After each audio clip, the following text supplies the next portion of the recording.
bapak-bapak, ibu-ibu, saudara-saudara kaum muslimin rahimakumullah.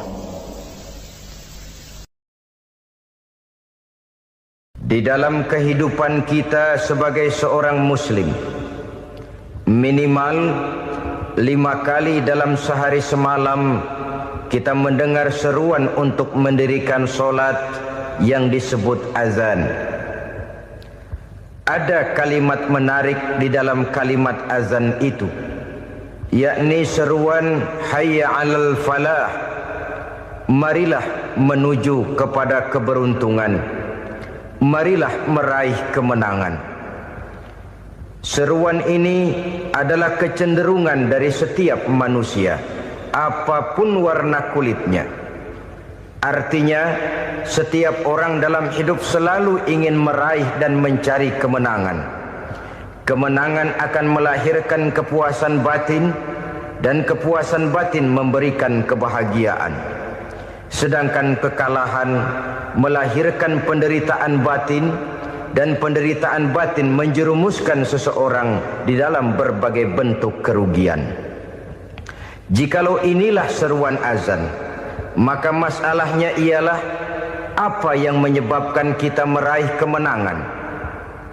Al-Quranul Karim memberikan tuntunan dan ajaran kepada kita bahwa orang-orang yang memperoleh kemenangan itu tidak lain adalah orang-orang yang bertakwa. Hanyalah mereka yang bertakwa kepada Allah Subhanahu wa ta'ala pada akhirnya akan tampil sebagai pemenang. Lalu siapa orang yang bertakwa itu? Dijelaskan dalam awal-awal Al-Baqarah, orang yang bertakwa yang akan meraih kemenangan. Pertama, allazina yu'minuna bil ghaib, yaitu orang-orang yang beriman kepada yang gaib. Percaya bahwa ada alam yang gaib, alam yang abstrak, alam yang tidak bisa dijangkau oleh salah satu daripada panca indera kita.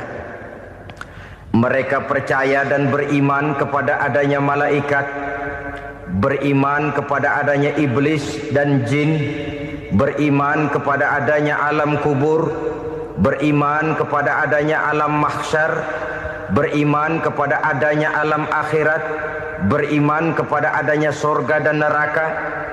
Beriman bukan cuma sekedar beriman dalam ucapan bibir saja, tetapi beriman yang nilai iman itu mampu mewarnai gerak dan gaya hidupnya.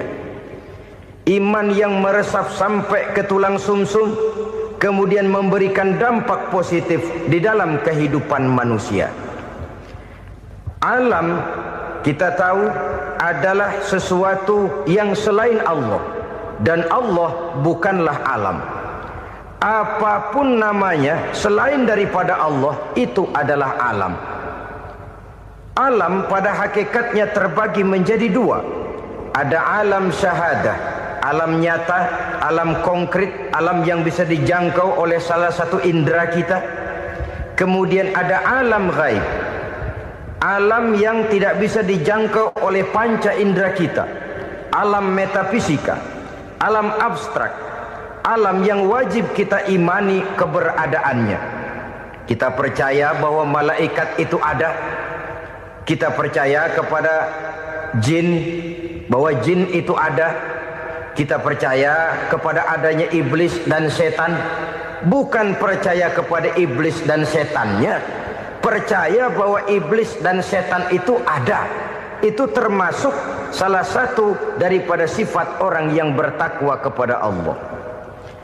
Saudara-saudara kaum muslimin rahimakumullah, kecenderungan pembangunan yang lebih bersifat materialistis biasanya menggeser aspek kehidupan rohani.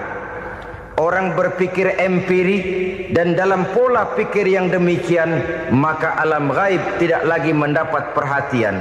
Aspek kehidupan yang bersifat rohaniah malah mulai ditinggalkan. Akibatnya terjadilah kepincangan di dalam kehidupan kita. Pernah ada satu pengalaman pribadi dalam perjalanan kembali ke tanah air. Dalam pesawat di sebelah kanan saya duduklah seorang Jerman, namanya Heiner Simonsen. Iseng saya ajak kenalan, saya ajak ngobrol, saya tanya dia. Saya bilang, Mas Heiner ini, kalau pesawat yang kita tumpangi ini jatuh ke bawah, kira-kira apa yang bakal terjadi, Mas? Dia bilang, kita semua akan mati. Begitu? Iya. Oke. Apa itu mati? Tanya saya. Dia bilang, untuk tahu apa itu mati, kita harus tahu lebih dahulu apa itu hidup. Saya pikir nih bule bisa ngomong juga. Baiklah kata saya. Apa hidup menurut Anda itu? Oh, hidup itu dia bilang, kalau seluruh anggota badan kita bekerja secara normal, paru-paru memompa darah secara normal, jantung berdetak secara normal, sel-sel tubuh bekerja secara fit, dan organisme tubuh hanya mau bekerja secara normal, dia bilang, kalau kita memberi makan yang cukup, menu yang teratur, dan gizi yang lengkap. Saya bilang, kesimpulannya apa, Ner? Dia jawab, hidup adalah dari tangan ke mulut. Life is from the hand to the mouth, kata dia. Hidup adalah dari tangan ke mulut. Jadi masalah hidup tidak lebih daripada masalah isi perut. Orang pergi pagi, pulang sore, peras keringat, banting tulang, perut yang dibelain. Saya bilang, you are wrong. Sampean salah, Ner. Kamu orang Islam bukan? Bukan. Pantas. Kenapa saya salah? Dia bilang. Ya jelas salah. Salahnya di mana? Kamu ini manusia. Kalau hidup cuma dari tangan ke mulut, saya bilang, kambing di kampung saya juga begitu pikirannya, Ner. Itu kambing di kampung saya, asal perutnya kenyang, sudah hidup dia. Perkara besok bagaimana, lusa prospeknya macam mana, bulan depan ada apa, kambing nggak pernah mikir. Di kampung saya kambing juga pikirannya begitu. Kamu Kristen ya? Tadinya. Loh kok tadinya, lalu apa sekarang kamu ini? Dia bilang, sekarang saya netral. Saya tidak beragama, tapi saya percaya kepada Tuhan sebagai pencipta alam. Saya ingat benar dia bilang, I haven't any religious, but I believe to God as the creator of the world. Kenapa bisa netral begitu, Ner? Habis saya bingung katanya. Islam bilang Islam baik, Kristen bilang Kristen baik, Hindu Buddha bilang Hindu Buddha baik, semua agama baik. Saya netral sekalian, nggak beragama. Yang penting saya percaya kepada Tuhan. Saya bilang, Ner, kamu ini kayak orang mau beli celana, lalu bingung. Yang satu bilang Levi's bagus, yang satu bilang Blue Jean hebat, yang satu bilang Wool England hebat. Celana ini hebat, celana itu bagus, celana ini hebat. Semua celana bagus, kamu bingung. Akhirnya netral, tidak pakai celana. Itu juga salah. Saya pikir-pikir, kemudian saya melihat bahwa dua pola berpikir Heiner ini nampaknya sudah mulai menggejala di lingkungan masyarakat bangsa kita.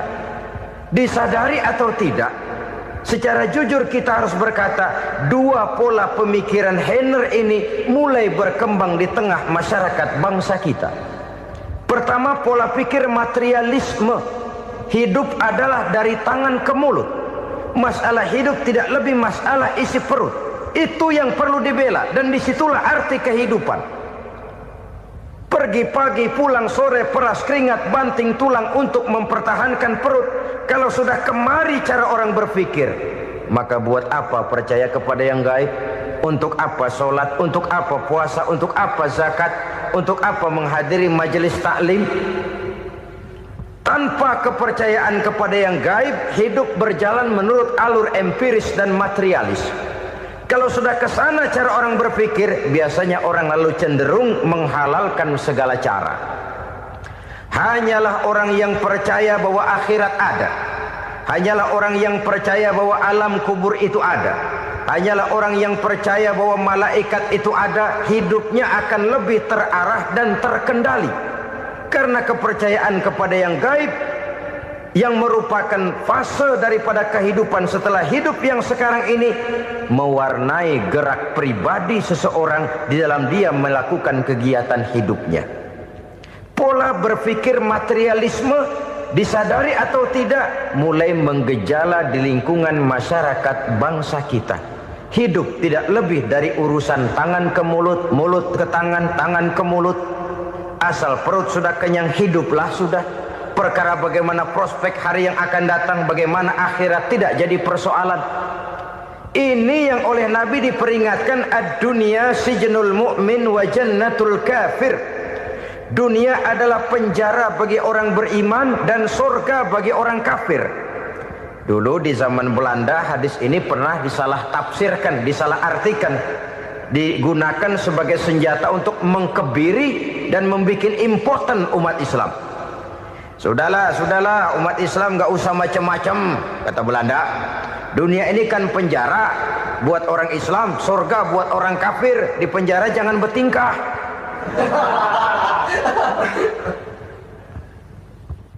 Pengertiannya tidak begitu. Dunia adalah penjara bagi orang mukmin. Artinya dalam kehidupan dunia seorang mukmin tidak bebas memperturutkan hawa nafsunya. Di penjara hawa nafsunya itu. Sebaliknya surga bagi orang-orang kafir. Buat orang kafir, surgalah dunia ini. Mereka bebas memperturutkan hawa nafsunya, dilarang tidak terlarang, dicegah pun tidak tercegah.